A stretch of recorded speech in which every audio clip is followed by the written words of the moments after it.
उन लोगों का भी इसराइल फौज के जरिए भी कत्लेआम हो रहा है और सारी दुनिया देख रही है कि तमाशाई बनकर सारी दुनिया देख रही है कि किस तरीके से इसराइली फौज ने मुसलमान बच्चों का कत्लेआम किया है, हॉस्पिटल पर हमला किया है। लेकिन एक बात मैं कहना चाहता हूँ, तारीख है मौलिक उस वक्त तक न लिखना जब तक सजा न पाले ये जुल्म ढाने वाले, जब तक जुल्म ढाने वाले सजा न पाए अल्लाह की लाठी में आवाज़ नहीं है।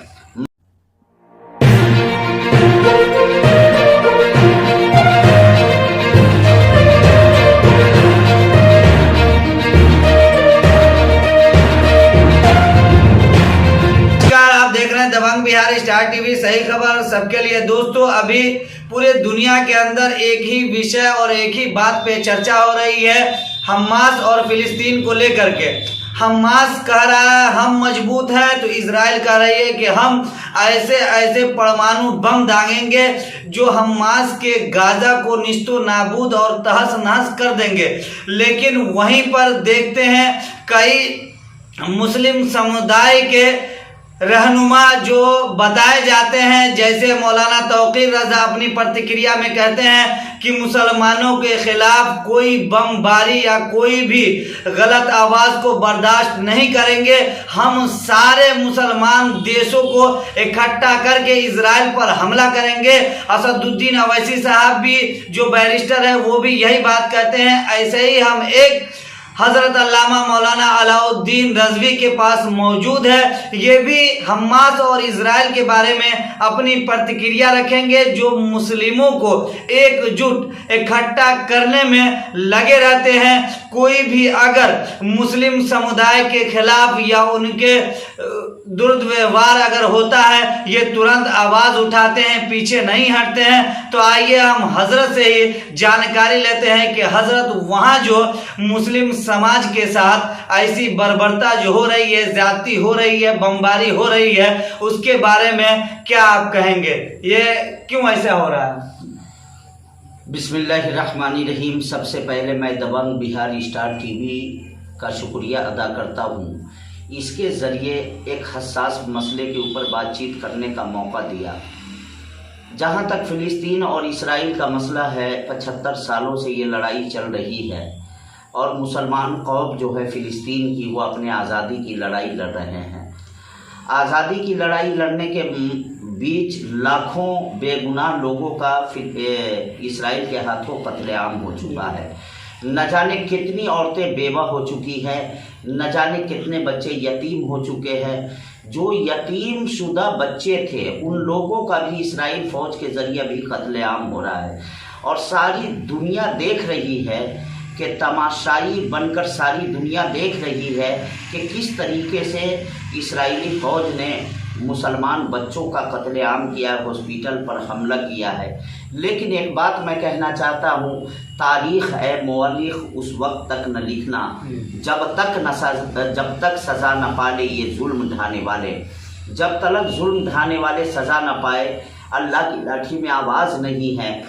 मैं सलाम करता हूँ, 1000 बार नहीं लाखों बार सलाम करता हूँ हमास के उन मुजाहिदीन का, उन नौजवानों का कि जिन्होंने ऐसा जिगर पाया है, मज़हब इस्लाम की ऐसी मोहब्बत उनके सीने में है, बैतुल मुक़द्दस का ऐसा प्यार उनके सीने में है कि अपने बच्चों को, अपनी औरतों को, सबको अपनी निगाहों के सामने कटते हुए, मरते हुए देख रहे हैं।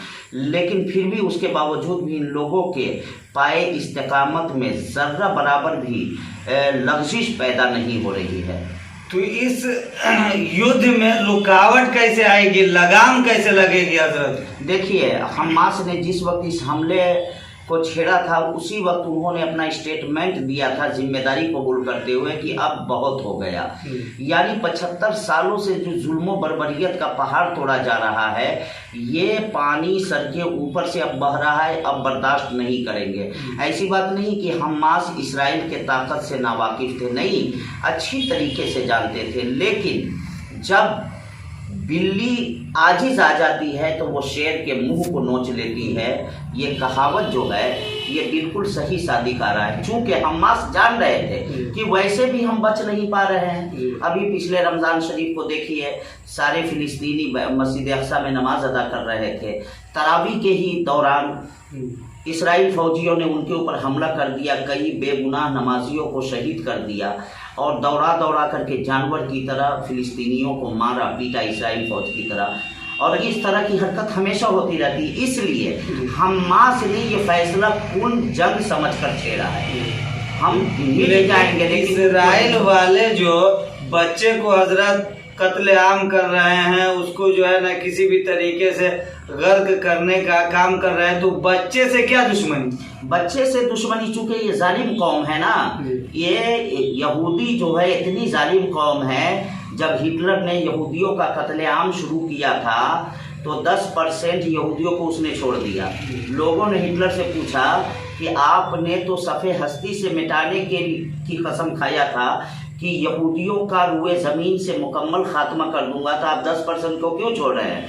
तो हिटलर ने एक तारीखी जवाब दिया था कि सारी दुनिया यहूदियों के कत्ल करने की वजह से मुझे जालिम समझ रही है।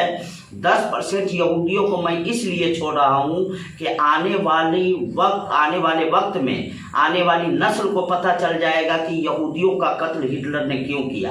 आज हकीकत मानों में हिटलर की वो बात याद आ रही है कि अगर हिटलर 100% यहूदियों को कत्ल कर देता तो इस रुए ज़मीन के लिए सबसे अच्छा होता।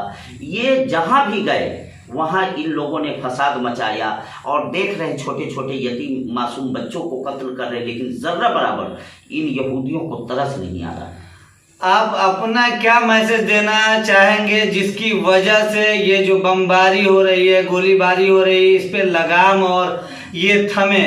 किस तरीके से आप अपना मैसेज देना चाहेंगे? मैं ये सारी दुनिया के लोगों को दबंग बिहार स्टार टीवी की जानिब से के माध्यम से ये पैगाम देना चाहता हूँ कि अभी जो बमबारी चल रही है इसराइल की तरफ से, ये रुकनी चाहिए और मसले फ़िलिस्तीन का हल मुकम्मल तौर से निकलनी चाहिए। मस्जिद अक्सा की बाजियाबी होनी चाहिए, यानी मुसलमानों के हवाले मस्जिद अक्सा को करनी चाहिए। फ़िलिस्तीन की जो मकबूजा सरजमीन है, यहूदी उसे फ़िलिस्तीनियों को लौटाए।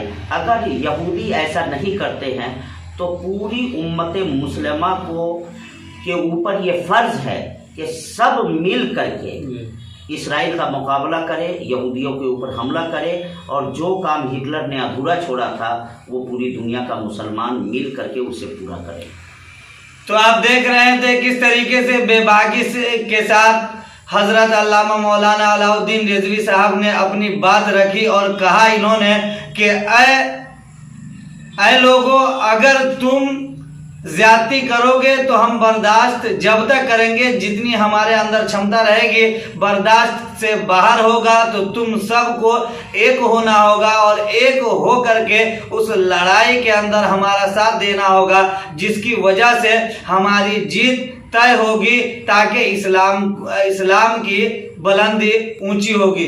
तो दोस्तों, इस खबर पर आपकी क्या राय है हमें कमेंट करके अपनी प्रतिक्रिया देना ना भूले। अगर अभी तक आपने हमारे चैनल को सब्सक्राइब नहीं किया है तो यूट्यूब पर जाए, दबंग बिहार स्टार टीवी डाले और सब्सक्राइब कर ले। फेसबुक पेज देख रहे हैं तो उसे फॉलो और शेयर करना ना भूले।